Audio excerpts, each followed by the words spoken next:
ibang pupuntahan. Alam kong di ka nagsasabi ng totoo.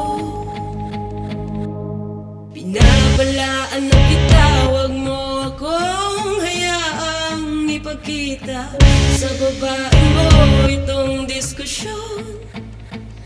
Pagod na akong maglaro sa mga pangakong magbabago ka ba? Sagot mo